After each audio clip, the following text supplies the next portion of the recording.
दयाई भैया धनिष दीवाना अपना भाव में एगो गाना गा रहल बाड़े जौना में कि एगो ऐसा फौजी के चर्चा बा जिनकर मृत्यु भारत तिब्बत बॉर्डर में ही हो गई रहे और दुश्मन के हाथों मरा गई बाड़े। आई सुनी जा सब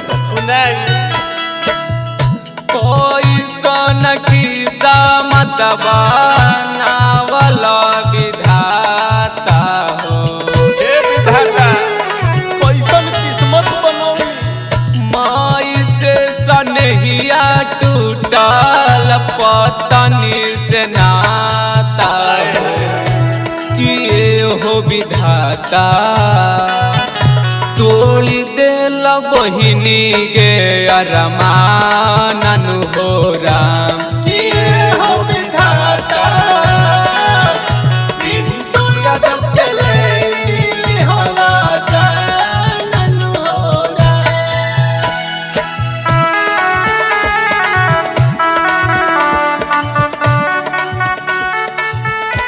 यह घटना के सुन के सबके कलेजा दहल गइल बा भैया।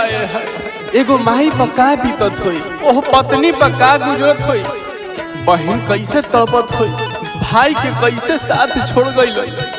हे भाई जरा सोच के देखो ओह बचपन पर का बीतत होई जिनकर नाम सत्यम और सुप्रिया बतावल गइल बा। उदय यादव मालती देवी के और रहले लालानामा जिला गया चिरकी थाना करम ढाबा मकानामा करम ढाबा मकानामा 2008 में बनले फौजी के जवान हो और दुश्मन के गोली लगले चली गईले जान हो बकरौरा बोध गया में उनकर ससुरिया हो पत्नी रूबी देवी रोवे सहला न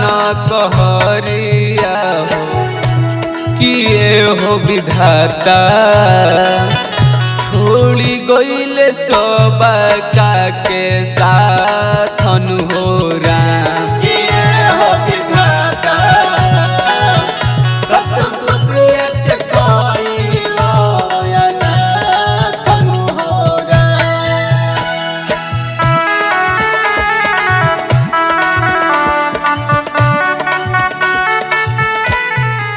भगवान ऐसा दुख मुदैयों के ना देवे।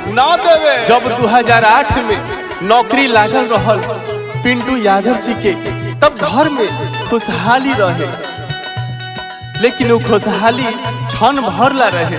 लेकिन 1 दिसंबर 2023 के वो दुनिया छोड़ के चल गई।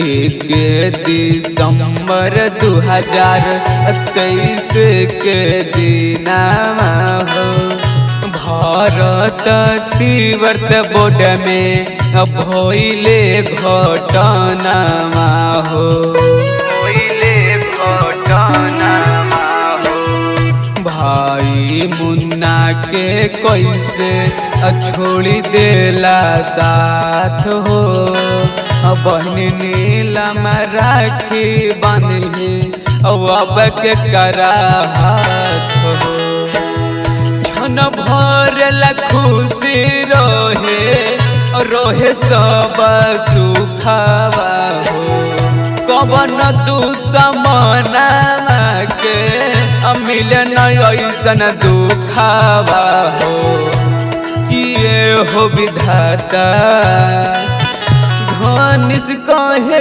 कैसन तोहर विधान हो राम।